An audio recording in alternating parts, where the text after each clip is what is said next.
कथा का पंचम दिवस और अंकित भैया किसी प्रकार का विचार मत करो। ये हर्ष भैया बेटे, हर्ष भैया से लेकर इतने इलाके में आपकी चाबी है। वो चाबी अभी मुझे दर्शन दी थी, मैं जब बैठा था इधर ध्यान आ गया जब, तो यहीं पे जब ढोलक बजा रहा था उस समय यहीं पे भ्रमण कर रही है, कहीं नहीं गई है। ये हो सकता है इधर से लेके इलाके में कहीं ना कहीं है ना, तो मिल जाएगी। आप बिल्कुल बेफिक्र हो, चिंता मत करो, मिल जाएगी।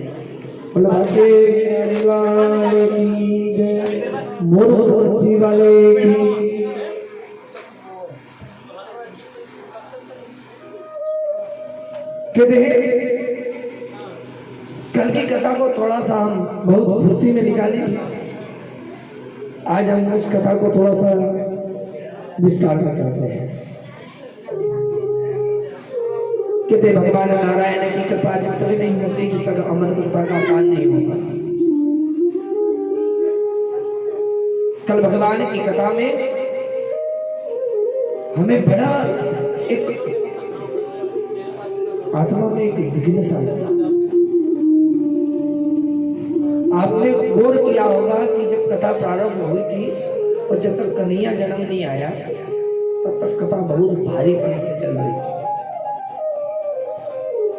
कल की दो लीलाएं अद्भुत हुई।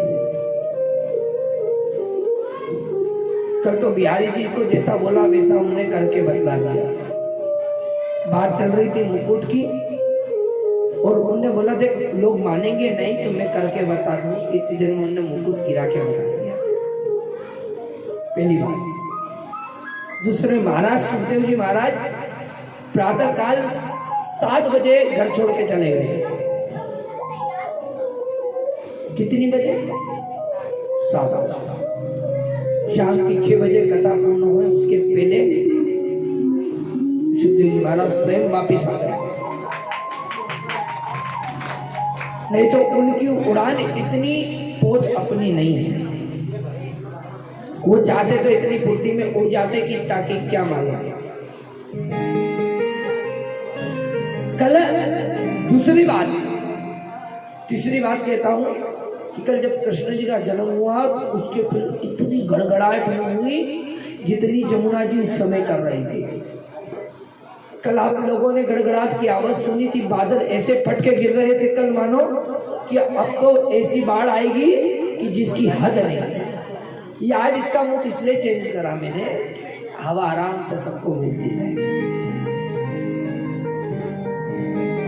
भगवान नारायण की कृपा हर व्यक्ति पे नहीं होती है और ये जिस पर कृपा होती है, जा पर कृपा राम की होई ता पर कृपा करे सब कोई।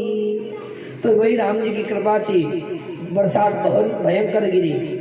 आपने उस जमुना जी को तो पार नहीं करा। अगर उस समय कल जब हमारे पिताजी जब हमारे लल्ला को लेकर जब मंदिर में पधार रहे थे ना, ये पते नहीं डूब जाए इतना इतना पानी इस मंदिर में था।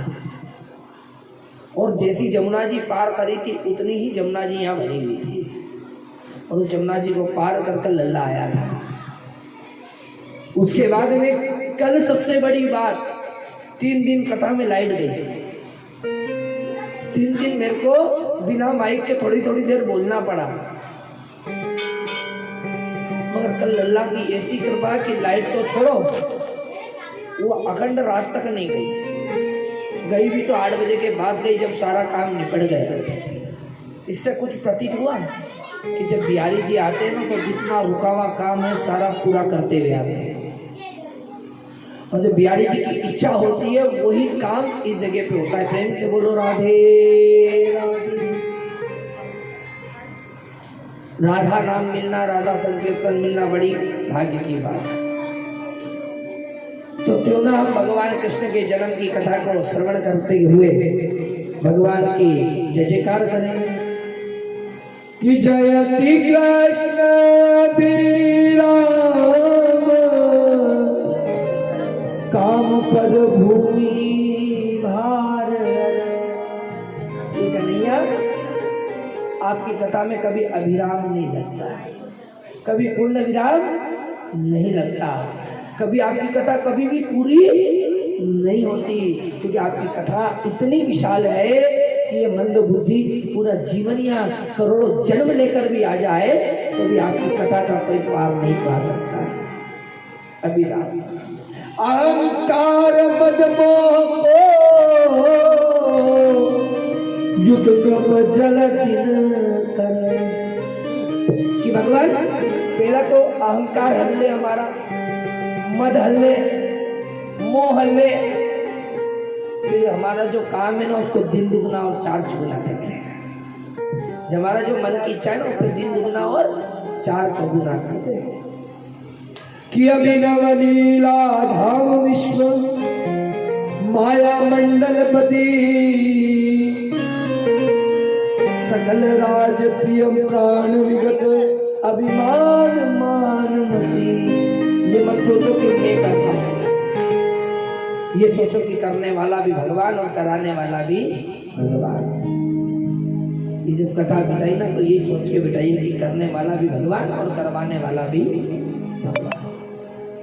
अब जो हो सहयोग, जो ठाकुर जी की इच्छा हो तो वो सहयोग आता जाएगा और सारा भार हटा जाएगा, क्योंकि सारा भार इसके ऊपर ही। करने और कराने वाला कौन? श्याम। श्याम बाबा की जब तक इच्छा नहीं होती, कन्हैया की जब तक इच्छा नहीं होती, कुछ भी नहीं होता। आपको मालूम होगा घटोत्कच के पौत्र जिनका नाम था बर्बरीक, महाभारत के युद्ध में भगवान कृष्ण और बर्बरीक दोनों सामने हो गए। ये भी विष्णु अवतार थे और ये विष्णु अंश थे। जैसे शिवांश हनुमान जी महाराज ऐसे विष्णु जी के अंश थे बर्बरीक। इनके बाद ब्रह्मा जी के तप कर कर इनने एक वरदान प्राप्त किया था कि मुझे ऐसा वरदान दो कि जिससे मैं सकल विश्व को जीत सकूं। उस समय 3 बाण दिए थे। कितने दिए थे? बोले 3 बाण रखो, इससे तुम सकल जीत लोगे। संसार में जितनी भी जीतना है सारी जीत जाओ। उसमें जीतने के लिए तुम्हारे जब जितना लगेगा उतना तुम्हारे को मिल जाएगा। चाहते तो वो 3 बाण में महाभारत खत्म कर सकते थे, 3 क्या 1 ही बाण में। मगर भगवान कृष्ण के सन्मुख आए तो भगवान ने बोला, बर्बरीक इस युग में एक ही देव के 2 अंश नहीं रह सकते। युगांत में अगर अंश रहेगा तो एक ही रहेगा, या तो मैं रहूं या तो आप रह जाओ। उन्होंने कहा कि मेरे से ज्यादा आपकी इस भूमि को जरूरत है। किसको? भगवान कृष्ण को। कि आप रहोगे तो सकल भूमि रहेगी और मैं रहकर क्या करूंगा? भगवान बोले फिर क्या? भगवान ने हाथ बढ़ाया, बोले मुझे कुछ, मैं कैसे मांगू? मैं मांगने आया हूं, या तो मैं या तो आप। मैं कैसे मानूं कि आप नहीं? बोले आप जो बोले हैं, बोले तेरे पास जो है वो मुझे दे दे। भगवान ने हाथ आगे बढ़ाया, दानियों में दानी केलाए। बर्बरीक ने अपनी धड़ अलग करी और भगवान के हाथ में रख दी। उसी समय भगवान श्याम सुंदर ने कहा, क्योंकि उस समय देने की जितनी शक्ति है, कट जाने के बाद जीवित रहने की भी उतनी शक्ति होती है। क्योंकि देने की जिसमें जितनी क्षमता होती है ना, तो जिसको दिया है उसको देने के बाद में उसकी भी इतनी क्षमता होनी चाहिए कि वो तुम्हारे घर का कुछ अच्छा कर सके, तुम्हारा मांगा हुआ वरदान तुम्हें दे सके। तो भगवान ने जैसे ही बर्बरीक जी ने हाथ में रखी तो भगवान कृष्ण के हाथ में जैसे ही वो शीश आया तो बोलते हैं शीश का दानी। और भगवान ने उसी समय बोला कि मेरे जाने के बाद में कलयुग में एकदम से प्रकट हो गए, एकदम से, और तुम कलयुग के राजा और शीश के दानी, और नाम मेरा होगा। बोले क्या नाम? बोले जिस वर्ण में खड़ा हूं उसी वर्ण का नाम कहलाएगा। मैं श्याम वर्ण का हूं, तू श्यामी कहलाएगा। तू कट के तेने गर्दन मुझे दी, खंडन कर अपने अंग का तूने खंडन करा और खंडन कर कर मुझे दान दिया, इसलिए तेरे नाम के आगे खाटू कहलाए। कट जाने के बाद में जो कटा दानी और फिर हाथ में दे दिया, तो इसलिए उसका नाम क्या पड़ गया? खाटू श्याम।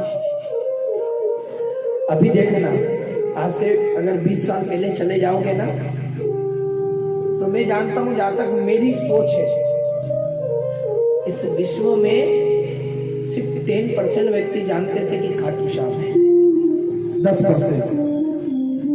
और अभी 20 वर्षों के अंतर्गत सारा विश्व जानने लग गया कि खाटू श्याम है। और 20 वर्षों में ऐसी लीला हो गई, ऐसी लीला कर करके दिखा दी कि कहते हैं कि हारे का सहारा बाबा श्याम, हमारा तो श्याम और कोई नहीं, श्याम यही है। क्योंकि हाथ में देने के बाद में वो शीश उनका नहीं रहा, बरबरी का, वो शीश किसका हो गया? कन्हैया का। तो इसलिए खाटू श्याम। तो इसलिए भगवान के दरबार जो भी जाता है ना, सारी मनोकामना पाता है। बड़े सौभाग्य की बात है कि अगर अभी तक जो नहीं गए और जाने के इच्छुक हो तो शीघ्र 15 तारीख को जो यात्रा जा रही है उसमें अपना रजिस्ट्रेशन करवा लो और चलने के लिए तैयार हो जाओ। खाटू श्याम 15 तारीख को यात्रा जा रही है, उसकी सारी जानकारी मंदिर के गेट पर पोस्टर लगाए उस पर दे रखिए। जीवन में अच्छा बुरा सुख दुख सब अपने समय पे आता है, मगर तीर्थ करने का मौका बार बार नहीं आता। और भाग्य हमारे, हमने जहाँ सोचा नहीं था कि हम सावरिया से चले जाएंगे, 2 साल के भीतर 5 बार होके आ गए। हमारे माता जी हम 5 बार हो आए। जब इच्छा पड़ी गाड़ी में बैठे न पहुंच गए।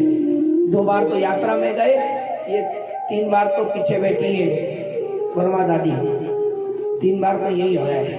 क्योंकि 2 बार हमारे साथ ही चले गए यात्रा में। और वापिस बारी आई है, जिसको चलने के इच्छुक हो तो वो अपना आके मंदिर में 12 तारीख के पहले रजिस्ट्रेशन बस में करवा दे, ताकि बाबा श्याम के दरबार, सावरिया सेठ के दरबार और कृष्णचंद्र भगवान सिंहनाथ द्वारा के दर्शन हो जाएंगे। चौथे दर्शन भगवान श्री मेहंदीपुर बालाजी कहते हैं, जो व्यक्ति मेहंदीपुर बालाजी चला जाता है तो जैसे शरीर की टेस्टिंग डॉक्टर करता है ना, डॉक्टर की जरूरत नहीं पड़ती, शरीर की सारी टेस्टिंग वहाँ हो जाती है। मेहंदीपुर बालाजी में आदमी एंट्री करता है, उसी समय उसकी सारी जितनी समस्या है, घर पीड़ा है, घर की बाधा है, भूत प्रेत बाधा है, या संसार में किसी बंधन में फंसा हुआ है, वहाँ जाते बराबर सारी बाधाएं कट जाती है। और उन्हीं के धाम के स्वरूप में चैतन्य सरकार यहाँ बैठे हैं, जो हर मंगल और शनिवार को मेला लगता है। भक्त आते और भक्त दर्शन पाते और मनोकामना इच्छित सब देखते हैं। यहाँ मंगल और शनिवार को आरती में भीड़ कितनी होती है, भगवान का आशीर्वाद मिलता है और आशीर्वाद प्राप्त कर कर वो अपना जीवन सफल करते हैं। इसलिए चलो बुलावा आया है और खाटू ने बुलाया है, तो जिसको चलना है वो भगवान नारायण के उस धाम चलने को तैयार हो जाएगा। किधर बोलो सावरिया से भगवान कहते हैं कि यदुवंश में एक बड़े राजा हुए जिनका नाम था, यदुवंश में एक राजा हुए जिनका नाम था सूरसेन। सूरसेन के घर ब्रह्म ज्ञानी परम ध्यानी श्री विष्णु अवतारेश्वर श्री विष्णु भगवान के अंश स्वरूप वसुदेव का जन्म हुआ। वसुदेव जी की 17 ब्याह हुआ और 18वां विवाह। कौन सा विवाह? 18वां विवाह कंस की चचेरी बहन माता देवकी के साथ। अब आप सोचते होंगे कि यहाँ तो एक ही ब्याह होते हैं, कलयुग की अनित्या है, आयु कम है। आयु कितनी है? मात्र 100 वर्ष। कलयुग की आयु क्या है? बिरला मनुष्य जीता है 100। उसमें से कोई तो जल्दी जाने वाला रहता है, कोई 20 में, 30 में, 40 में, 50 में कहते हैं। कोई तो आया, मुंह दिखाया और चला जाता है। कितने ही हुए अभी इस कलयुग में आयु पे भरोसा करना, मगर उस समय आयु पे भरोसा होता था। सतयुग में होती थी 1,00,000 बरस की आयु। कितनी? 1,00,000 बरस की। उसमें अगर रानियां, अगर 10-20 रानियां हैं तो कोई बड़ी बात नहीं होती थी, क्योंकि 1,00,000 बरस की आयु में अगर विवाह 10 भी हो जाए, 20 भी हो जाए तो कोई आफत नहीं थी, रानियां साथ में रहती थी। दशरथ जी की कितनी रानियां थी? 3। ऐसे अनेक ऋषियों की भी जो ऋषि पत्नी थी वो भी अनेक होती थी। जिसे चंद्रमा की पत्नी कितनी है नहीं मालूम। जितने नक्षत्र हैं ये 27 नक्षत्र सारे चंद्रमा के हैं। कितने हैं? ये सारी रानियां किसकी है? चंद्रमा की। क्योंकि अटल है वो, कभी खत्म। क्योंकि अगर सूर्य चंद्रमा का संयोग ना हो तो दिन और रात नहीं होगा, या दिन दिन रह जाएगा तो आदमी दिन ही दिन में क्या करेगा, और रात ही रात हो गई तो क्या करेगा। कभी कभी दिन बड़े हो जाते तो कितना बड़ा बड़ा लगता है समय। कभी रात बड़ी हो जाती है तो लोग उठ उठ के बैठ जाते हैं, अभी सुबह नहीं हुई फिर सो जाता है। तो ऐसे ही अनेक रानियां होंगी। आज जब परमात्मा श्री वसुदेव जी की 18वां विवाह चचेरी बहन देवकी के साथ में होने जा रहा, विवाह बहुत प्रसन्नता से संपन्न हुआ। क्योंकि कहते हैं पूर्व जन्म में योग बल के तप कर कर इन्होंने वरदान मांगा था कि भगवान हमको आपके ही रूप का पुत्र चाहिए। तो उन्होंने कहा था मेरे रूप का पुत्र दूसरा नहीं आ सकता, मैं जरूर आऊं। उसके धरा और वसु ने फिर तप किया, धराराम और वसु ने बोले हमको भी आपके जैसा पुत्र चाहिए। तो उन्होंने क्या कहा, बोले मैंने वरदान पहले ही किनको, वसुदेव और देवकी की जन्म तो मैंने पहले से, मैं हर युग में एक ही अवतार लेता हूं, बार बार नहीं आता। उन्होंने बोला फिर, बोले मैं अपनी बाल लीला तुम्हारे यहाँ करूंगा। बाल लीला किस क्या करूंगा? तुम्हारे यहाँ। और जो बाल लीला तुम्हारे यहाँ करूंगा, जन्म तो मैं वसुदेव और देवकी क्या लूंगा, मगर कुछ समय तुम्हारे यहाँ रहकर बाल लीला कर पुनः अपने धाम श्री धाम वृंदावन को चला जाऊंगा। और वृंदावन जाकर मैं अपने धाम द्वारका चले जाऊंगा। बोले भगवान जो आपकी इच्छा। क्योंकि क्या होता है, एक ने तुझको जन्म दिया और एक ने तुझको पाला है। बोले कन्हैया किसको कहेगा तू मैया। तो जन्मदात्री से बड़ी पालने वाली। कलयुग में कितनी माताएं जन्म देके चली जाती हैं और पालती कौन है? गौ माता। मगर इसका कर्जा किसी को भी इसका कर्जा उतारने का मन ही नहीं होता है। उल्टा तो एक ही काम होता है, बोले क्या, बोले इधर खिलाया इधर डंडा मारा, बोले खाया पिया सारा समाप्त कर देते हैं। देखना कुत्ता घर में पालते हैं और कुत्ते को कभी गलती से डंडा मार के देखना, वो पलट के काट खाएगा, है ना, काट खाएगा। पूंछ पे हाथ रख लोगे तो पीछे पलट के एकदम मुंह मोड़ के, पूंछ पे जोर से हाथ धरे तो पीछे पलट के एकदम तुमको काटने दौड़ेगा। या तुम गाय को डंडा मारते, वो चली जाती है, फिर माँ ले वापिस आ जाती है, कभी पलट के सींग नहीं मारती। मगर अगर अत्यधिक परेशान करोगे तो बदला तो लेगी, क्योंकि बिना वाचा की जीव है, शब्द एक ही है उसके मुख में, क्या है? माँ। देखना जीवन में बच्चे को तृप्ति कहाँ होती है? पापा पापा पापा करता है, तृप्ति नहीं होती।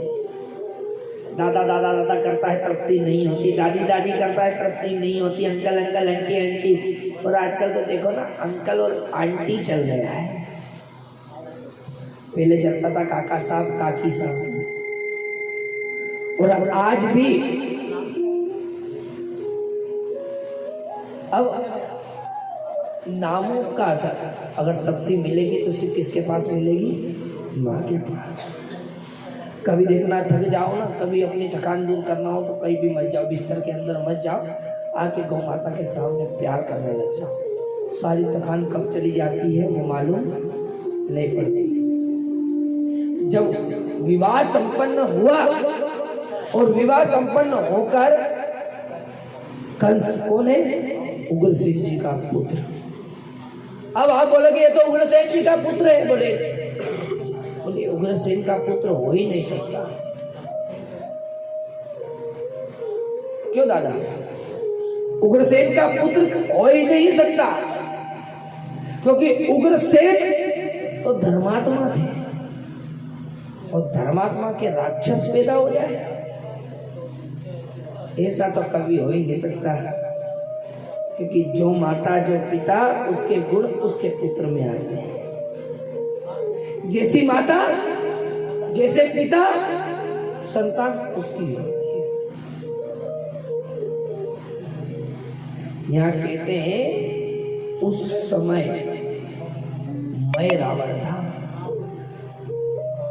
कौन था? मैं रावण। मैं रावण को अपनी बलता पे बड़ा घमंड था। उग्रसेन जी की पत्नी थी पवन रेखा। क्या नाम था? पवन रेखा। सुंदरता में तो क्या कहो साहब, सारी गंधर्वी स्त्रियां लज्जा जाती थी, इतनी सुंदर थी। एक दिन की बात है कि पवन रेखा अपनी सखियों के साथ जल में स्नान करा और वन में भटक रहे थे। इतने में ये अपनी सखियों से बिछड़ गई। किससे बिछड़ गई? सखियों से। अब ये सखियों से बिछड़ गई और ये अकेली घूम रही थी। उस समय मैं रावण ने इनको देखकर इन पर मोहित हो गया। उन्हें तुरंत पता लगाया कि ये स्त्री किसकी है, तो मालूम पड़ा कि उग्रसेन जी की है। जैसे ही मालूम पड़ा कि उग्रसेन की, तो मैं था, माया भी था, उसने तुरंत ही रूप बदल लिया और रूप बदलकर उग्रसेन जी का धरकर आज पवन रेखा के पास में पहुंच गया।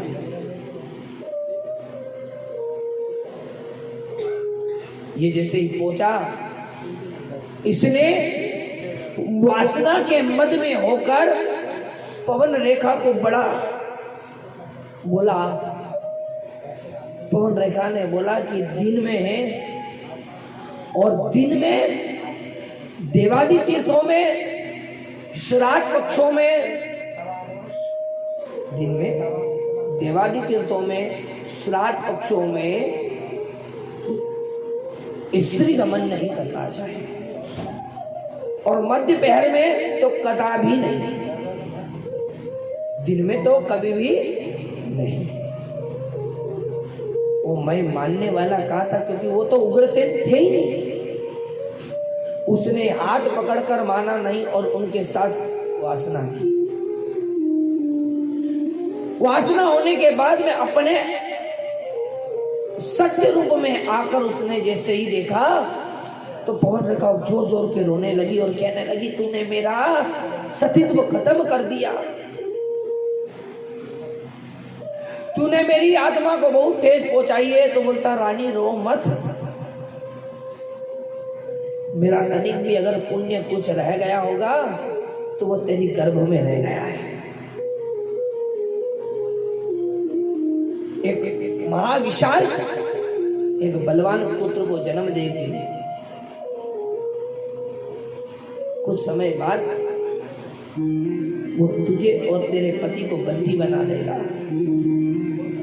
उस समय विष्णु अवतार भगवान अवतार लेकर इसका सहार करेंगे और तुझे कारागृह से छुटवाएंगे।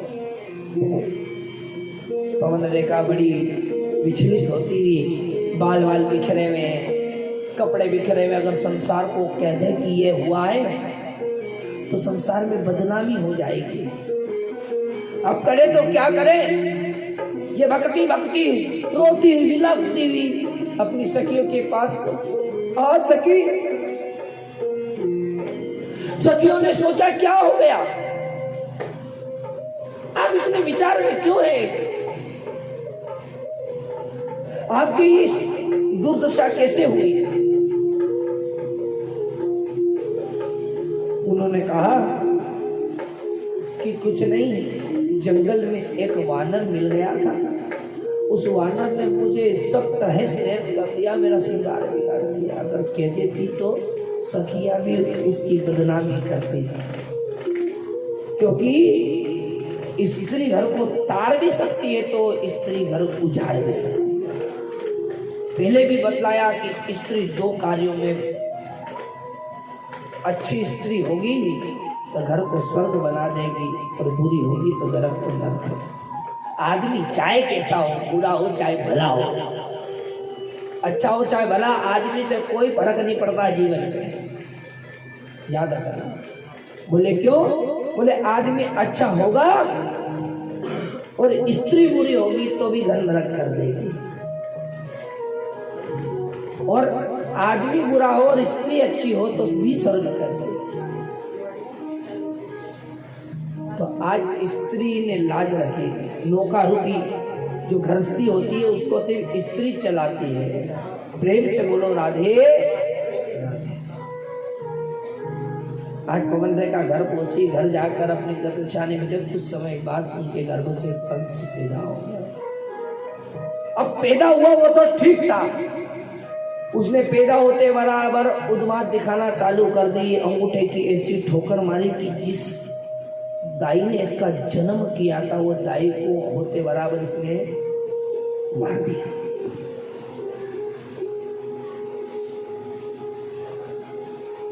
आगे बड़ा विद्यालय में गया तो ये बच्चों को ले जाता, इस कुएं में ढकेल देता, किसी को ले जाता, गायों को अनेक प्रकार की उद्दंडियां करने लगा। इसके डर के कारण अपने जो गांव वाले थे वो अपनी माँ बाप अपने बच्चों को, कोई तो देश छोड़ दिया, कोई दिया, तो अपने बच्चों को कंस के साथ नहीं भेजते। आज कहते हैं बड़ा हुआ, बड़ा तो हो गया, आज सिर्फ 12 बरस का हुआ है। कितनी बरस का? और 12 बरस में उसने कितना बड़ा काम किया। बोले पिता की गादी पे बैठे थे, पिता को लात मारी, भूमि पे गिराया और खुद सिंहासन अधिकारी हुए। खबर भिजवा दी कि जो कोई भी अगर भगवान का भजन पूजन करेगा या कोई भी विष्णु भगवान का या राम राम या किसी प्रकार का कीर्तन करेगा तो उसकी सारा धन, सारी माया राजकोष में जमा कर दी जाएगी और उसको मृत्यु दंड दिया जाएगा। इसका भय से पृथ्वी कांपने लगी, क्योंकि इसने सकल विश्व को जीत रखा था। कंस ने सकल विश्व पे विजय पा रखी थी, इसने बहुत जगह यज्ञ पूजन इत्यादि सब कुछ बंद करवा दी। कंस का इस प्रकार देखकर बड़े चिंतित होने लगे कि अगर इस संसार में अगर भगवान अगर नहीं आए तो भगवत भजन खत्म हो जाएंगे। जिसको आप देख सकते हो कलयुग अपना असर दिखा रहा है। मदिरा की दुकान पर ढेर खड़े हो रहे, मंदिरा की दुकान पर ढेर सारे व्यक्ति खड़े हो रहे हैं और मंदिर की आरतियों की घंटी सुनी रह गई। इसका साक्षात परिणाम ये कॉलोनी भी है ना, कलयुग का परिणाम। अगर व्यक्ति आरती में आते तो ये ऑटोमेटिक घंटी लाने की मेरे को आवश्यकता नहीं पड़ती। ये मंदिर में नगाड़े भी वही बजा देती है, घंटी भी वही बजा देती है, घड़ियाल भी वही बजा देती है और हम 2 जने आरती कर लेते हैं। उस समय किसी को बोला आरती में आओ तो बोले हमारा नाटक आने वाला है। किसी को बोले तो हमारा सीरियल छूट जाएगा, तो हमारा ये छूट जाएगा। अभी हमारे यहाँ रोटी का समय होता है, हमारा आरती का समय जब रोटी बनती है हमारे यहाँ। क्यों? आधा घंटे रोटी लेट खा लोगे तो भोजन पचेगा ना का? आधा घंटे लेट सोओगे तो क्या सुबह उठाएगा नहीं क्या? अरे भगवान के लिए आधा घंटा दे दो।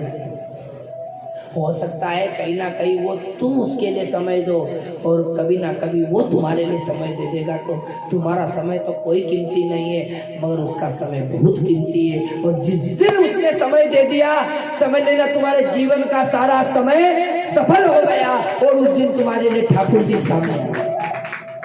वो समय समय कहलाएगा, ये समय नहीं, ये तो चक्र है। आज 12 पे चालू हुआ, फिर घूम के 12 पे चला जाएगा। मगर उसकी जो 12 बजे थी ना, 12 बजे बनवारी नाथ गेट खोलने आता है। आज एक कहते हैं कितनी बड़ी 11 है, इंदिरा 11, इंद्रलोक की प्राप्ति होती, इंदिरा 11 बोलते हैं उसको, मोक्ष प्रदायिनी इंदिरा 11, इंद्रलोक की प्राप्ति। इंद्रलोक में कौन जाता है? बड़े कीर्तन करने वाला, भजन करने वाला, जिसने बहुत भगवान का भजन किया हो। धर्मराज युधिष्ठिर ने जब पूछा था इंद्र 11 का मतलब क्या है, बोले इंद्र 11 वो है, बोले जिस दिन इंद्र भी खुद उठ के जिसका सम्मान करता हो और अपने राज्य पे सिंहासन पर बिठाकर उनका आर्ध पूजन करता हो, उस 11 को जिस दिन भगवान का भजन करा हुआ व्यक्ति जाता हो, वो इंद्र 11 के दिन जाता है। बोले इसमें सबसे बड़ी बात है कि 3 पट तो पूरी श्राद्ध खुले रहते हैं, मालूम है? श्राद्ध में 3 पट खुले हैं भगवान के, हरि लोक के, ब्रह्मलोक के और शिवलोक के। हरि का वैकुंठ, ब्रह्मा जी का ज्ञानवर्धक और भगवान शिव का कैलाश। तीनों दरवाजे खुले हैं। जो भगत जिसका उपासना करता है वो उस लोक में चला जाता है। ये 16 दिन लोग कहते हैं ना कि 16 दिन में नए कपड़े नहीं खरीदना, नए चप्पल नहीं खरीदना, नए ये नहीं पहनना, नई वो नहीं पहनना, इस प्रकार से तो कहते हैं कि गणेश जी और नवरात्रि के बीच में सूक्ष्म रूप से पितर वास करते हैं। अब एक प्रश्न का उत्तर देना मेरे को। तुम जब नए कपड़े खरीद के लाते हो, कोई भी बच्चा, और जब वो नया कपड़ा पहनता है, सबसे ज्यादा खुशी किसको होती है? होती है। ये 16 दिन में अगर नए कपड़े पहनोगे, नए वस्त्र धारण करोगे, तो सबसे ज्यादा खुशी किसको होगी? पितर को। पितर देखेगा कि मेरे लिए सामने मेरे नए कपड़े पहनते हैं। लोगों ने ये मती जो फैला रखी थी ना, ये लोक कथा है। अभी इसको लेकर मठाधीश के पास में पहुंचे। किसके पास में पहुंचे? जो हमारे मठाधीश है ना, नागा संत पीठाधीश्वर श्री अवधेशानंद गुरु महाराज ने इस बात का पूरा विचार कर पेपर में दिया है। काय में दिया? पेपर में दिया कि भैया जो लोग ये गलत मती फैला रहे हैं ना कि नए कपड़े नहीं पहनना, नए वस्त्र नहीं धारण करना, राधे राधे, नहीं इस प्रकार से नहीं रहना, तो बोले इसमें जितना खरीदोगे और जितना दान करोगे, जितना अच्छे दिखोगे, उतने पितृ संतुष्ट होंगे। और पितृ संतुष्ट हो गए मतलब सब संतुष्ट हो गए। अगर तुम फटी साड़ी पहन के देखोगे तो पितृ 16 दिन आए। सुनो एक बात सबसे बड़ी सुनो, तुम फटी साड़ी पहन के घूम रही हो, फटे कपड़े पहन के घूम रहे हो, तुम्हारे पितृ आए तुम्हारे यहाँ जिमने, और पितृ देखे कि मेरे देखो ना मेरे बच्चों का क्या हाल है, फटा हाल, वो रोता हुआ जाएगा ना रोता हुआ। और वही तुमने अच्छे 16 श्रृंगार कर अपने पितरों की पूजा करी और तर्पण करा, पिंड दान करा, दान पुण्य करा और अच्छे साफ सुथरे रहे। और पितरों ने देखा, बोले वाह मेरा बच्चा इतना अच्छा है, मेरे लिए भी कर रहा है और खुद को भी अच्छा रह रहा है, तो ला खुश रहे। वो सोचेगा नहीं, सीधा बोलेगा खुश रहे। क्योंकि विचार कब करेगा? बोले जब अच्छा धारण नहीं करेगा। प्रेम से बोलो राधे। इसलिए पितृपक्ष में ये मत सोचो कि पितृपक्ष में कभी गलत होगा।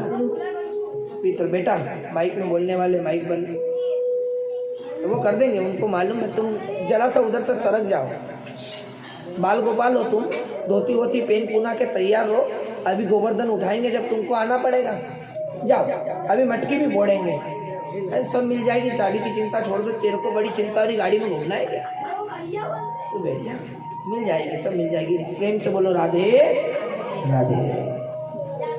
इसलिए ये मत सोचो कि पितृपक्ष गलत है, पितृपक्ष बहुत लाभकारक है। पितृपक्ष में नया पीनो, नया ओढ़ो, नया खाओ, नया खिलाओ, नया दान करो, नया अपन से जितना बनता है ना। अपन सोचते हैं, लोगों ने एक मति बना ली, पितृ को खीरी पसंद है तो खीरी खीर खीरी खीर खीरी खीर। अब पितृ को भजिए पसंद है तो भजिए भजिए। बोले तू क्या 16 दिन एक सरी का भोजन कर लेती है? बोले 16 दिन तू क्या एक सरी का खा लेती है? क्या 16 दिन तू एक सरी का ओढ़ पहन लेती है? बोले रोज बदल बदल के खिला। तो 16 दिन तेरे पितृ सब आ रहे हैं, 72 पीढ़ी तक के आ रहे हैं। कितने? अब किसी को पसंद है, किसी को नहीं पसंद है, मगर तू एक ही एक बना के खिलाएगी तो वो भी सोचेगा अब खाने जाना है, चलो खाओ ना। चलो, ये 56 भोग काय के लिए लगाया? आज 56 भोग लगाने का मतलब यही कि सर्व पितृ बैठे हैं, सकल पितृ, मेरे भी, आपके भी, और इस संसार में जो अब भी गए वो भी, जो कोरोना महामारी के बीच में गए ना, वो सारे यहाँ आके बैठे, क्योंकि उनके लिए हम सबसे बड़ा प्रयोजन कर रहे हैं। आपको मालूम है 5 तारीख को निःशुल्क शिप्रा घाट पर तर्पण करवा रहा हूँ। 10 बजे पहुंचना जरूरी है, पहुंचना अपनी व्यवस्था से, बाकी व्यवस्था मेरी है। वहाँ पैसा लगता कुछ नहीं लगना है। तुम्हारी इच्छा पड़े तो ब्राह्मण को दक्षिणा भी देना, नहीं पड़े तो नर्मदा जी में छोड़ देना। 5 तारीख प्रातः 10 बजे शिप्रा इस पार मंदिर के यहाँ पे सामूहिक तर्पण होगा, सामूहिक। वहां पर समय पे पहुंचोगे तो आगे आगे का मिलेगा, नहीं तो लेट आओगे तो फिर पीछे लाइन सरकती जाएगी। वहां पर कोई भी अपने पितरों का तर्पण कर सकता है, कोई पैसा नहीं है। सोचो कि कोरोना महामारी में जो गए हैं, पिछले 2 वर्ष में जो अकाल मृत्यु को प्राप्त हुए, कैसे प्राप्त हुए? अकाल मृत्यु, यह अधमृत्यु है। सोचना, जो भी इसमें गए ना, कोई फेफड़ा खराब हो गया उसमें चला गया, किसी को सांस लेने में प्रॉब्लम हो गई उससे चला गया। अभी बताना, ये इतने कोरोना महामारी में जितने गए उसमें किसी को अटैक आया क्या? नहीं आया ना। कोई ब्लड प्रेशर बढ़ गया उससे चला गया। क्यों चला गया मालूम? वो बच जाता, वो बच जाता, मगर हमारे देश की आर्थिक व्यवस्था, चिकित्सा व्यवस्था, जो ये प्राइवेट हॉस्पिटल जो ढेर ढेर पैसा ले लेके ढेर ढेर पैसे से लोगों को जिवा रहे हैं ना, देख लेना जितने प्राइवेट हॉस्पिटल पड़े ना, उनकी वजह से लोगों मरे। हमारे प्रधानमंत्री श्री नरेंद्र दामोदर दास मोदी जी की तो बड़ी कृपा है, जिनने सरकारी हॉस्पिटल में सारी व्यवस्थाएं कर दी। कुछ प्राइवेट हॉस्पिटलों में व्यवस्था कर दी, जिसमें जितना बचा सके उतनी व्यवस्थाएं करी। और अभी भी बहुत अच्छा काम कर रहे हैं कि तुम्हारे प्राण बच जाए, तुम वैक्सीन लगवा लो, इंजेक्शन लगवा लो, जिससे तुम्हारा कोई बीमारी व्याप्ते ना। 1 दिन का बुखार सहन कर लो, मगर 1 दिन का बुखार और जिंदगी भर का आराम, क्या गलत है? वो तो रक्षा कर रहा है ना, वो ऊपर वाले ने उसको देवता पुरुष बना के भेजा है। नहीं तो 500 साल पुराना केस कौन जीतता? कौन अयोध्या में राम मंदिर बना पाता? फिर कने हमारी कने कितनी पीढ़ी रह जाती है, और हम कने कितनी पीढ़ी में कब जन्म लेते और कब राम जी का चेहरा देखते। अरे बड़े अहोभाग्य जो टीवी से लेकर अयोध्या में राम जी को देख लिया, बड़े भाग्यवान हो राम जी के। जीवन में राम को पाना बहुत मुश्किल हो गया, तो राम जी तनिक सी देर में मिल गए। जीवन में हमारे ऊपर करने वाले, आज उज्जैन क्षेत्र में जाके देखो, उज्जैन क्षेत्र में बाबा महाकाल की सवारी कैसी निकलती थी और आज कैसी निकल रही है। ऐसा लगता है कि भगवान का हर सवारी पे ब्याह हो रहा है, लाल कारपेट लगता है, और धूमधाम से तो पहले भी निकलती थी, मगर आज तो सजावटें होती हैं। महाकाल सस्ते हैं, और पूरा नगर में ढिंडोरा पटाखे फूट रहे हैं, ढोल नगाड़े बज रहे हैं। भगवान भोलेनाथ ने हर सिद्धि से मिलने जाते हैं। अभी तक हर सिद्धि माता से मिलने नहीं जाते थे, सीधा भ्रमण करके शिप्रा जी निकल जाते थे। मगर अब संतुष्ट होकर हर यात्रा में पहले हर सिद्धि से मिलते हैं और फिर जाके शिप्रा जी में नहाते हैं। कितनी बड़ी बात है। और मगर आज बड़ी दुख की बात भी है। आज 2 अक्टूबर मेरी तरफ मेरे से कुछ बात गलत की जाए, बुरा मत मानना। हम गांधी जयंती बनाते हैं ना, गांधी जयंती जो बनाना है बनाओ, जिसको बनाना है बनाओ, मगर जो देश का बंटवारा कर गया उसकी जयंती क्या बनाए?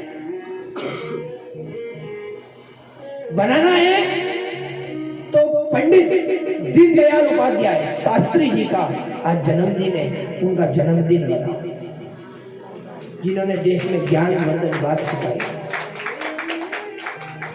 जिन्होंने ज्ञान बतलाया, जिन्होंने शिक्षा क्षेत्र में वृद्धि करी।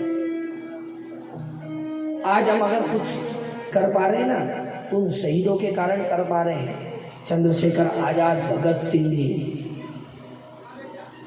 और अभी जी पा रहे हैं वर्तमान में तो प्रधानमंत्री की वजह से अच्छे से रह पा रहे हैं। प्रेम से बोलो राधे राधे। इसलिए जन्म हुआ किसका? बोले पवन रेखा के यहाँ कंस का जन्म हुआ। कंस बड़ा हो गया, पिताजी को गद्दी पे से फेंक दिया और कारावास में डाल दिया। आज दुख कितना बड़ा है कि एक पुत्र जिसको बड़ा करा, उस पुत्र ने लात मारकर जेल में पटक दिया। उन्हीं के भजन में भगवान को ध्यान करते हैं, बोले अब जो कुछ भी होगा, क्योंकि सकल विश्व को जीत रखा है, मगर रीति तो मानना पड़ेगी। तो आज चचेरी बहन, क्योंकि देव के पुत्री थी सबसे छोटी, जिनका नाम था देवकी। आज देवकी का ब्याह श्री सुरसेन जी के पुत्र वसुदेव जी के साथ में करा।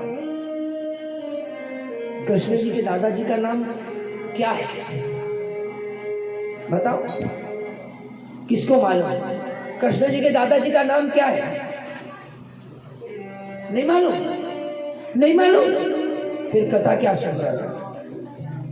बार बार कह रहा हूं कि सुरसेन के पुत्र वसुदेव, और वसुदेव के पुत्र, वसुदेव जी के पुत्र कौन है? कृष्ण है ना। तो दादाजी कौन हुए? सुरसेन। अब हो गया याद? तो सब थोड़ा ध्यान रखना पड़ता है कथा में, नेतागिरी नहीं चले। प्रेम से बोलो राधे राधे। तो सुरसेन के पुत्र वसुदेव का विवाह देवकी जी के साथ में हुआ, और देवकी जी के साथ में व्रत में बिठाकर जैसे ही चला। आज से याद रखना, जिनने गुरु नहीं बनाए ना, वो गुरु सबसे पहले बनाना, और जिनके गुरु है उन गुरु बातों का ध्यान रखना। प्रेम से बोलो राधे। ऐसे थोड़ी ना चलेगा। वो आएगा कैसे, गोवर्धन उठाएगा कैसे, और लीला दिखाएगा कैसे? जिसने जोर से बोलो राधे राधे। बड़े भाग्यशाली। आज भीड़ भी बढ़ती जा रही है, जैसे जैसे खबर पड़ती जा रही है वैसे वैसे भीड़ भी बढ़ती जा रही है। कल भगवान का विवाह होगा। परसों की कथा जो है ना भैया, आप लोगों को भी बतला दे, परसों की कथा प्रातः 10 बजे प्रारंभ हो जाएगी, क्योंकि 2 बजे उज्जैन के लिए निकल जाएंगे। सर्वो पितरों को लेकर मोक्ष के लिए 2 बजे द्वारिका नाथ के लिए निकल जाएंगे। दरवाजा खुलेगा 2 बजे द्वारका जी का, और द्वारका जी के लिए मतलब शिप्रा जी के लिए उज्जैन में तर्पण जो करवा रहे हैं। हाँ, उज्जैन में जो तर्पण करने जाना चाहता हो वो कल तक नाम लिखवा दे। उसका शुल्क मात्र 600 रुपया है। 100 रुपया तो तुम्हारा किराया, और 500 रुपया वहां पे तर्पण करने का। सारी व्यवस्था वहीं मिल जाएगी, आपको कहीं भी लेके नहीं जाना है। जिसको अपने पितरों के लिए, पूर्वजों के लिए तर्पण करना हो, उज्जैन जाके वो उज्जैन में, और जिसकी क्षमता शक्ति ना हो उसके लिए भी है 5 तारीख को। उसमें सकल है, चाहे हो क्षमता या ना हो, उससे कोई लेना ना कोई देना। ये पास का तीर्थ है, तो तीर्थ पे पहुंचने की कोशिश करना कि एक दिन काम कम हो, 14 का दिन रहेगा, धूप 9 बजे डाल देना और 10 बजे पितरों को लेके वहाँ आ जाना कि चलो आपको शिप्रा के तट, पावन तट पर जल पिलवा दें, है ना। तो परसों जो कथा होगी, श्री वाद्य कलाकार भैया हमारे, परसों की कथा प्रातः 10 बजे से प्रारंभ हो जाएगी, है ना। तो भैया लोगों को बता, 2 बजे आरती हो जाएगी, 2 बजे आरती होके 10 से 2 की कथा रहेगी उस दिन। जिनको भी भगवान की कथा करना है, कथा में सुनना है, आए अपने समय पे। फिर बता रहा हूँ कि सुदामा चरित्र की कथा प्रातः 10 बजे प्रारंभ हो जाएगी। उस दिन पूजा 8 बजे से प्रारंभ हो जाएगी। पूजा होते बराबर कथा में बैठ जाएंगे। उस दिन हवन होगा चालू, और हवन चलेगा, हवन विश्राम लेगा, और कथा पूर्ण होने पर पूर्णाहुति कर कर राधे राधे हो जाएंगे। प्रेम से बोलो राधा रमण सरकार की जय। भगवान श्री वसुदेव का विवाह हुआ और चचेरी बहन देवकी को छोड़ने के लिए घर जाने लगा। जैसे ही घर जाने लगा तो रास्ते में आकाशवाणी हुई। प्रेम से बोली राधे राधे। अंदर आके विराज सकते हो, जिसको कथा सुनने की इच्छा हो वो अंदर, यहाँ बाबूजी बैठे, इनके पास में बैठो, आराम से श्रवण करो। बहुत जगह है मंदिर प्रांगण में। और जिनको कुछ पूछना है, बाहर पंडित जी घूम रहे हैं, उनसे पूछकर आप जानकारी ले सकते हो। राधे राधे। जोर से बोलो, और जोर से, और जोर से। अगर इतनी जोर जोर से बोलोगे ना तो गला भी खुलेगा और योग लगेगा ना। तो मैं तो इस विराग में हूँ कि भगवान मेरे को, अगर आप लोगों की सच्ची साथ मिल जाएगा ना, तो मैं तो कथा करता ही नहीं। आपके लिए यहाँ पे कथाकार भी लाना चालू कर दूंगा मैं। बड़े बड़े कथाकारों को बुला के यहाँ पे कथा करवाएंगे, अपन सुनेंगे, क्योंकि बाँचता तो हमेशा ही नहीं, कभी कभी इस कानों से सुनना भी चाहिए। तो यही योग लग जाएगा। तो कभी आप लोगों के सहयोग से, अभी मेरी इच्छा सबसे बड़े संत विश्व प्रसिद्ध देवकी नंदन जी ठाकुर जी को बुलाने की इच्छा है देवास में वापिस, और वो भी इस मंदिर में। केला देवी में तो आ गए, बाकी इस मंदिर में उनको बुलाने की हार्दिक इच्छा है मेरी। अगर लोगों का सहयोग रहा, साथ रहा, तो हम यहाँ धर्म यज्ञ का करेंगे कार्य, और यहाँ पर देवकी नंदन ठाकुर जी को कथा करेंगे। प्रेम से बोलो राधा रमण सरकार की जय। तो इसलिए यात्रा लेकर कहते हैं, अपनी बहन को रथ में बिठाकर, जैसे रथ में बिठाए, दादी कहाँ थे कल दिखे नहीं, ऐसे मत करो। ये याद कर रहे थे कल से, कल जन्म भैया, तो बोले वो दादी कहाँ है जो मेरे को लेने आई थी, है लल्ला याद अब आ रहा है लल्ला। अब सबसे ज्यादा माखन इधर ही खिलाना पड़ेगा। प्रेम से बोलो राधे राधे। तो देखिए, जब जैसे ही माता जी को रथ में बिठाया और कंस लेके चला, आकाशवाणी हुई, अरे कंस, जिस भाई को छोड़ने तू जा रहा है उसकी 8वीं संतान तेरा काल होगी। क्या होगी? जैसे ही सुना, बड़ा भयानक, उसने सुनते बराबर देवकी जी का जटा पकड़ी और देवकी जी के केश पकड़कर उनको भूतरा पर फेंक मारा। आज देखिए, कन्यादान, जिस हाथ से कन्यादान करा उसी हाथ से बहन को पृथ्वी पर पटक के मारना चाह रहा है। जो ही तलवार उठाकर अपनी बहन की गर्दन पर चलानी चाहिए, इतनी देर में वसुदेव जी उठे और वसुदेव जी ने उठकर उनके चरण पकड़ लिए। बोले, अरे कंस, आप क्या कर रहे हैं? इतने परम ज्ञानी विश्व विजेता होकर एक नारी के हाथ उठा रहे, वो भी एक बच्चे के भय के कारण। किसके कारण? एक बच्चे के भय के कारण। आप जैसे योग्य पुरुष को किसी स्त्री पे हाथ उठाना शोभा। कहते हैं ना, जब किसी समय अगर मृत्यु पे बात आ जाए एक बहुत बड़ी बात कही गई है, मगर व्यास इससे नहीं कहते हैं कि समय आने पर किसको पिताजी बनाना पड़ता है वो सबको मालूम है। मालूम है ना कि अगर समय आ रहा है तो उसको बाप भी मानना पड़ता है कि हाँ भैया तू बाप हो, हम छोटे हैं। क्योंकि जीवन में धैर्यता रखोगे तो उसका भी फिर कहीं ना कहीं से निराकरण निकल आता है। मगर देख लिया कि सामने वाला भी क्रोध में है और हम भी क्रोध में हो जाए तो फिर तलवार की टक्कर में या तो वो चला जाएगा नहीं तो हम चले जाएंगे। तो समय पर दोनों को बोलते हैं ना कि अगर शुरू से प्यार से रखा जाए तो शेर भी दूध पी लेता है। और जंगल में रहने वाले के सामने अगर बिल्कुल सुन्न हो जाओ, कभी शेर शिकार करने आए ना और कभी गलती से सामने दिख जाए तो पूरे शून्य होके बैठ जाओ और वो पास में आए उस समय के लिए सांस छोड़ दो, सांस लो ही मत, तो सूंघता है कि इंसान मृतक है कि जीवित। क्योंकि शेर कभी मृतक का शिकार नहीं करता और वो जब सूंघ के पता कर लेता है कि इसके शरीर में श्वास नहीं चल रही मतलब ये मर गया है तो तुरंत छोड़ के चला जाता है। तो समय आने पर धैर्य सबसे बड़ी चीज है, धैर्यता रखोगे। नहीं तो अगर चाहता तो उस समय वसुदेव भी क्रोध में आ जाते और वो भी तलवार उठा लेते तो ना जाने वसुदेव जी देवकी जी के साथ में क्या होता। प्रेम से बोलो। उनने बोला आप तो विश्व विजेता है और विश्व विजेता को नारी पे हाथ उठाना शोभा नहीं देता है। आप जिस पुत्र से भय कर रहे हो, आप एक पुत्र की बात कर रहे हो, मैं तो 8 पुत्र लाके आपको दे दूंगा। आप उनके साथ जो करना हो सो करना, मगर आज मेरी स्त्री को छोड़ दो। बड़ी मुश्किल से मान पूछ कर आज कंस माना और मानने के बाद में उन्होंने क्या किया। प्रेम से बोलो राधे राधे। बड़ी मुश्किल से माना है और बड़ी मुश्किल से मानकर उनको छोड़ दिया है।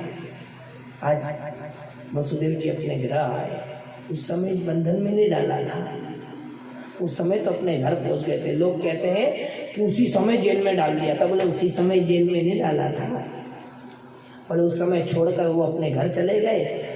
जैसे ही प्रथम पुत्र कीर्ति का जन्म हुआ और जैसे उसका जन्म हुआ, जन्म होते ही बराबर वसुदेव ने कहा ही हुई बात मानी और लेके जाके कंस के हाथ में दे दिया। कंस ने बोला आ गया, फिर उसका मन पलट गया। बोले मेरी मृत्यु तो 8वें पुत्र के हाथ है और पाप बढ़ने में, पाप का गड़ा पूरा होने में कुछ दिन बाकी थे और ब्रह्म हत्या होगी जब पाप बढ़ जाएगा और जब पाप बढ़ जाएगा तो भगवान आएंगे, है ना। अभी जितनी ब्रह्म हत्या हो रही है, कितनी जगह करौली में हमारे ब्राह्मण देवता को जला के मार दिया, कल राजस्थान में 2 पाँव काट दिए, मंदिर में घुसकर ब्राह्मणों की हत्या हो रही है उन कायर क्षत्रियों के कारण, उन अधर्मी क्षत्रियों के कारण आज ये दशा हो रही है। जिन्होंने धर्म छोड़ दिया और अधर्म की राह पकड़ ली, क्योंकि ब्राह्मण वेद पढ़ता है, क्षत्रिय रक्षा करता है और आज उन क्षत्रियों से हम कब रक्षा मांगे। कुछ क्षत्रिय रह गए जो रक्षा करते हैं। कहते हैं ना, सबसे बड़ी बात बताता हूँ, इस माइक के द्वारा कहता हूँ मगर बड़ी बात कहता हूँ। हमारे मिश्रीलाल नगर में भी एक धर्मात्मा क्षत्रिय है, भले वो उपस्थित नहीं होते हैं, बाकी वो हमारा ध्यान बहुत रखते हैं। श्री हिंदू सिंह जी राजपूत हमारे लिए मंदिर के लिए तत्पर खड़े रहते हैं। मंदिर के सामने उनका जैसा समय पड़ता है आते हैं, हमारे हालचाल लेते हैं और हमारे से पूछताछ करते हैं। सामने ही मकान है, उनसे जैसा बनता है वैसा आते हैं। ऐसा धर्मात्मा क्षत्रिय होना चाहिए जो ब्राह्मण के बारे में पूछे ताचे। अभी कुछ दिनों पहले की बात थी तो थोड़ा सा विवाद उत्पन्न हो गया कुछ दूसरों से गौ माता को लेकर। जब कुछ विवाद उत्पन्न हुआ तो जब वो विवाद उत्पन्न हुआ तो बात मालूम पड़ी बोले ऐसा ऐसा विवाद हो गया। तो हमारे पास में तुरंत फ़ोन आया, बोले पंडित जी क्या हो गया। हमने बताया ऐसी ऐसी बात हो गई। तो एक और व्यक्ति हैं हमारे परम पूज्य सम्माननीय गणेश पटेल, उनका फोन आता है, बोले पंडित जी क्या हो गया। बोले आप तो बोलो, मैं अभी तलवार लेके पहुंचता। बोले जो होगा देखा जाएगा। बोले चिंता नहीं, बोले गाय के लिए ब्राह्मण के लिए नहीं खड़े होंगे तो किसके लिए खड़े होंगे। इस संसार में धर्मात्मा के लिए खड़े नहीं होंगे तो किसके लिए खड़े होंगे। तो वही ऐसे व्यक्तियों की संसार में आवश्यकता है, ना कि विरोधाओं की, जो अपने हिंदू धर्म की रक्षा नहीं कर सकते, गौ पालन नहीं कर सकते, परिवार का प्रयोजन ढंग से नहीं कर सकते। ऐसे व्यक्तियों की इस धरा पे आवश्यकता नहीं है। आवश्यकता उनकी है जो देव मंदिरों की, तीर्थों की रक्षा करे, गौ ब्राह्मणों की रक्षा करे और अपने परिवार का प्रयोजन अच्छी तरह से करे, ताकि सुखमय जीवन बीते, किसी का अपमानमय जीवन ना हो। ये धर्म की लड़ी है। जैसे बोला ना, समय आने पर सब अपने अपने कार्य में रहते हैं। मेरे यहाँ आसपास में मेरे जो स्नेही जन है, वो मेरे समय आने पर मेरे पास में खड़े हो जाते हैं और अपने अपने हिसाब से सब अपने अपनी हिसाब से अपना अपना कार्य कर जाते हैं और करते भी हैं। मैं मालूम तो नाम लेने से, अभी तो मैंने धर्मात्मा का नाम बताया, धर्मात्मा भी इसमें बहुत है। कुछ समय पहले हमारे यहाँ एक बहुत अच्छे व्यक्ति रहते थे, सुरेश जी बंसल करके, इनके पड़ोसी। उन्होंने भागवत होती थी तो जो बनता था सो करते थे। जैसे दादी बैठे हैं सामने, सीताराम जी वर्मा साहब के यहाँ से, हेड साहब के यहाँ से, जिनको नाम सिर्फ जानता है, कोई पूछ ले कि नाम बताए तो नाम के हिसाब से नहीं जानते। ये हमारे मंदिर से बहुत पुराने जुड़े हुए हैं। ये मंदिर में ईंट से लेकर सब उठाया। दूसरे श्री गोविंद कुशवाहा जी नानी भाई के यहाँ से, दोनों जने चले गए, मगर उन्होंने पत्थर ईंट चुना सब एक करके मंदिर में लगाया है। तीसरे जुनेजा जी मंदिर के समय पे अच्छे धनी आदमी होके भी तगारी उठाई है मंदिर बनवाने में। इस मंदिर की रक्षा, आत्मरक्षा में समर्पण श्रीमान मेरे परम पूजनीय दादाजी लक्ष्मी नारायण जी, मेरे पिताजी श्री राम पंडित जी के नाम से, जिनको जानते हो आप। उसके बाद में इस मंदिर में सहयोगकर्ताओं में भी, जैसे मैंने आपको बताया, श्री हिंदू सिंह जी, श्री आनंददास जी, ये चौकुट में इतने मनक है कि अगर एक एक व्यक्ति अगर एक एक घर से आ जाए ना, कितने एक एक व्यक्ति अगर शाम की 7:30 की आरती में अगर शामिल हो जाए ना, तो मंदिर में बाहर की जनता कम हो जाएगी, घर की जनता अच्छी हो जाएगी। यहाँ कोई धन का प्रयोजन थोड़ी ना है, यहाँ तो भगत का प्रयोजन है कि भगत कितने आते हैं। आज देवकी जी जैसे ही घर पहुंची, पहला पुत्र जन्म हुआ, प्रेम से बोलो राधे राधे। आज से पूर्व में 2 साल पहले मैंने चैतन्य गोधाम आश्रम के सहयोग राशि के लिए मैंने कुछ पात्रों दिए थे। वो पात्रों अब मेरे पास में आ रहे, क्योंकि 2 वर्ष तक तो वो लॉकडाउन रहा। श्री राधा परमार जी के यहाँ से भी, जिनकी तरफ से आज पूजा थी, उनके यहाँ से भी मेरे को गोदान पात्र आज आया है। उसके बाद में श्री गुरु महाराज हमारे दादाजी, उनके मंझले पुत्र श्री ओम प्रकाश जी, मेरे ताऊ जी, उनके यहाँ से भी आज पात्र भरकर मंदिर में आ गया है चैतन्य गोधाम आश्रम के लिए। प्रेम से बोलो राधे राधे। जिनको चैतन्य गोधाम आश्रम में नियम ऐसा है कि आप मेरे से यहाँ से गुल्लक ले जा सकते हैं। देखो मैं बतला रहा हूँ चैतन्य गोधाम आश्रम का नियम, आप मुझसे गुल्लक ले जाओ, 1 रुपया रोज डालो। 30 दिन में 30 हो जाएंगे जब भरा जाए, या जितनी श्रद्धा भक्ति होती जाए डालते जाओ, दान पुण्य करते जाओ। घर में कुछ भी संकल्प छोड़ो उसमें डाल दो, कुछ भी दान करने की इच्छा उसमें डाल दो, और उसको भर कर फिर चैतन्य गोधाम आश्रम में यहाँ जमा कर जाओ, ताकि जो आश्रम बनने जा रहा है मक्सी रोड पर, उस आश्रम में आपके द्वारा कुछ भी धनराशि उस मंदिर में पहुँच जाएगी। पूर्व में बहुत जनों को दिया था, उसमें से कुछ कुछ जनों को हमें प्राप्त होते जा रहे हैं समय अनुसार। प्रेम से बोलो राधे राधे। पहले पुत्र का जन्म हुआ, पहले पुत्र को लेके कंस के पास में पहुंच गए। कथा में प्रवेश करते जोर से बोलो, और जोर से। रोज तो कम थी जनता, आज तो बढ़ भी गई है, फिर आवाज कम आएगी तो अच्छी बात नहीं। राधे देखो इधर नाम लिया राधे राधे और राधे ही आ गए। बोलो राधा रमण सरकार की।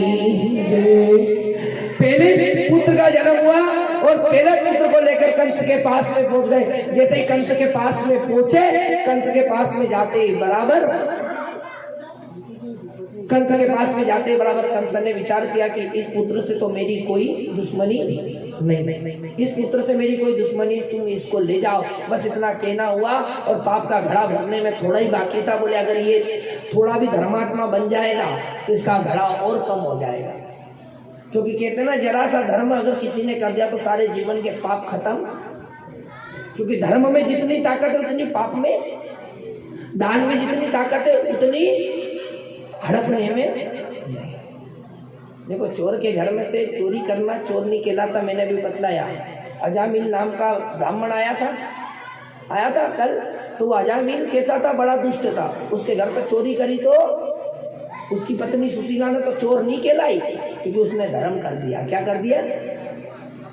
ऐसे ही आत्मदेव ब्राह्मण थे, अजामिल था, और ऐसे ही आज अगर कंस जरा सा भी धर्म कर देता, जैसे धर्मात्मा धर्मराज की कथा किन ने सुनी है? धर्मराज की कथा किन ने सुनी है? नहीं सुनी। धर्मराज का व्रत होता है और ढोल 11 पे उजमाते हैं, उसमें एक ब्राह्मण की कथा आती है। वो ब्राह्मण बड़ा दुष्व्यवहार रहता है, वो सिर्फ कमाना जानता है, देना कमाना तो जानता है कि कितना खाऊं, किस प्रकार से खा लूं, मगर दान करना नहीं जानता। अब वो जितना कमा के लाता उसमें से उसकी पत्नी थोड़ा करके चुरा के रख लेती। जैसे आज कथा चोरी कर करके सुन रहे हैं ना, किसी दिन भगवान ने उस चोरी का फल देना होगा। तो जब वहाँ जाते हैं ना बैतरणी में, तो बैतरणी में जो जैसी करता है वैसी मिलती। यहाँ आके कथा सुनोगे तो 16 गांव रास्ते में नहीं पड़ेंगे। कितने गांव? 16 गांव है। 16 श्राद्ध है ना, ऐसे 16 गांव है। गरुड़ पुराण किस ने सुनी है? सुनी तो होगी, मगर उस समय हम दुख में रहते हैं तो ढंग से नहीं सुन पाते हैं। गरुड़ पुराण में दूसरे अध्याय में 16 गांव का विचार है। कितने गांव का? उस 16 गांव का जो विचार बतलाया, उस 16 गांव में जितने दुख है ना संसार में, उतना दुख कहीं भी नहीं है। और अगर उस 16 गांव से बचना है तो धर्म करना पड़ेगा। क्या करना पड़ेगा? और जब धर्म करेंगे तो उस 16 गांव से हम बच जाएंगे। उस मास रुधिर की नदी बैतरणी से पार हो जाएंगे, क्योंकि बैतरणी से वही पार होता है। प्रेम से बोलो राधे राधे। अरे ये देख रहे हैं बालक ढोलक का बैग लेके जा रहा है, क्या कोई बुला रहा है क्या? प्रेम से बोलो राधे राधे। कहते हैं कि बैतरणी से पार होना तो 16 गांव का विचार करना है। पहला सौम्य, सोरीपुर, नागेंद्र भवन, कोंचनपुर, शेलागम, दुखद भवन, ऐसे करके 16 गांव है। क्रूरपुर, नाना कंदनपुर, शीटाटय, बहुबीती। अरे अच्छे से उठा के लाओ, उसका हाथ पैर उतर जाएंगे, राधा रानी मौज करे। प्रेम से बोलो राधे राधे। देखो कैसा मुंह में फंसे ना। मैंने एक आवर लगे सारे में उधर देखे, तो ऐसे ही मुंह में फंसने में बैतरणी में गिर जाते हैं। इस मुंह से छूटना पड़ेगा। तो बोले कैसे? तो मेरे साथ में सब भगवान का संकीर्तन करेंगे और फिर कथा में आगे पढ़ेंगे। प्रेम से बोलो राधे राधे। कि ये जीवन अनमोल रे, सभी भगवान का संकीर्तन करते हुए मेरे साथ में चलेंगे। तीनों जनों से अनुरोध है, शीघ्र आ जाएगा। ये जीवन अनमोल रे, माटी में ये जीवन माटी में और ये